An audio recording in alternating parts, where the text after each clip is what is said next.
शिंदे समर्थकांकडून बॅनरबाजी करण्यात आली आहे। यंदा महापौर शिवसेनेचाच होईल असं मातोश्रीच्या बाहेर बॅनर लावले गेले।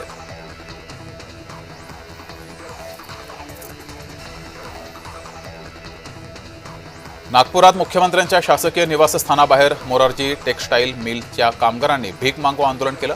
जनशक्ती विदर्भ कामगार संघटनेच्या नेतृत्वात मोर्चा काढण्यात आला असून गेले 3 महिने पगार न मिळाल्यानं कामगार आक्रमक झाले।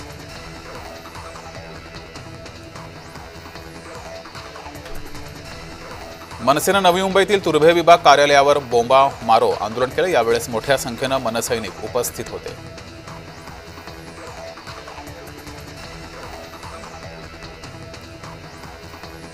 नवी मुंबईतील ट्रक क्लीनर अपहरण प्रकरणी दिलीप खेडकरला अटकपूर्व जामीन मंजूर करण्यात आलाय। मुंबई उच्च न्यायालयानं जामीन मंजूर केलाय।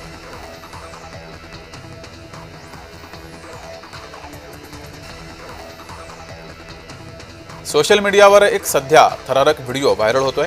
या व्हिडिओमध्ये हायवेवर एकामागोमाग एक अशा अनेक गाड्या एकमेकांवर धडकताना दिसतायत। काही क्षणातच रस्त्यावर गाड्यांचा ढीग साचलाय। हा भयानक अपघात पाहून लोकांना सुरक्षित ड्रायव्हिंगचे महत्त्व पुन्हा एकदा अधोरेखित करावं वाटतंय अशी प्रतिक्रिया समोर येते आहे।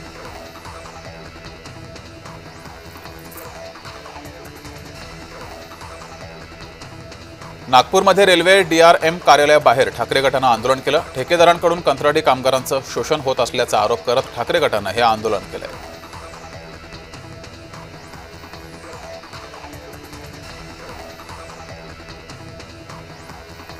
नोकरी जाताच PF मधून 75% रक्कम काढता येणार आहे। एका वर्षानंतर 100% रक्कम काढता येईल। प्रीमॅच्युअर फायनल सेटलमेंट कालावधी 12 महिने असल्याचा महत्त्वाचा निर्णय EPFOनं घेतलाय।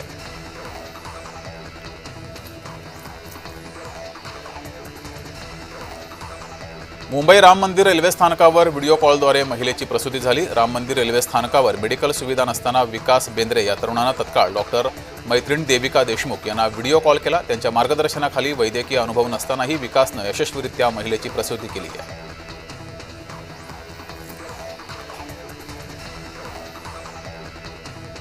मुंबई पालिकेनं मुंबईकरांना दिवाळीचं गिफ्ट दिलंय। कारण मुंबई पालिकेनंतर म्हाडा आणि सिडकोप्रमाणे घरांची लॉटरी मुंबई पालिकेनं काढली आहे। 426 घरांसाठी जाहिरात काढली आहे।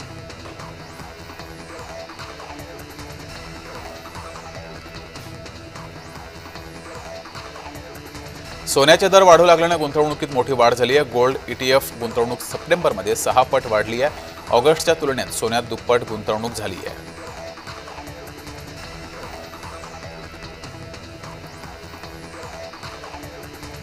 मराठा आरक्षण प्रकरणी 21 नोव्हेंबरला सुनावणी होणार आहे। 10% आरक्षणाला आव्हान देणाऱ्या याचिकेवर सुनावणी होईल।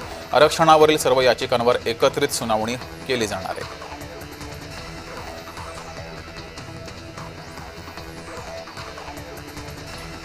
मानव बिबट्या संघर्ष टाळण्यासाठी उपाययोजना करण्यात येते। बिबट्यांच्या नसबंदीचा प्रस्ताव केंद्र सरकारकडे देण्यात आलाय। यात बिबट्यांना बंदिस्त करण्यासाठी 40 कोटींचा निधी देण्यात आलाय। गुजरातच्या वनतारामध्ये 50 बिबटे पाठवले जाणार आहेत।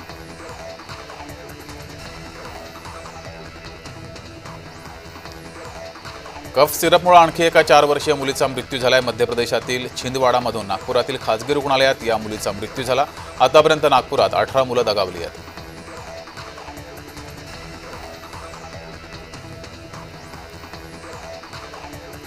अनिल कुमार पवारांना हायकोर्टानं मोठा दिलासा दिलाय। 13 ऑगस्टला झालेली अटक बेकायदेशीर असल्याचं म्हणत हायकोर्टानं ईडीला चपराक लगावली आहे। पैशांच्या अफरातफर प्रकरणात त्यांना अटक झाली होती।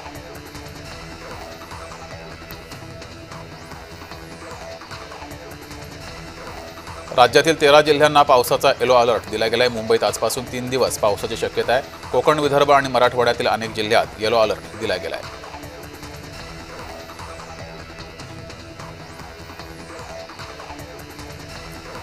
सरदार वल्लभभाई पटेल यांच्या 150व्या जयंतीनिमित्त सरदार युनिटी मार्च या उपक्रमाचं आयोजन केलं गेलंय। महाराष्ट्रातील सर्व जिल्ह्यांमध्ये जिल्हा प्रशासन, क्रीडा विभाग तसंच स्थानिक प्रशासनातर्फे जिल्हास्तरीय पदयात्रा आयोजित करण्यात येणार आहे।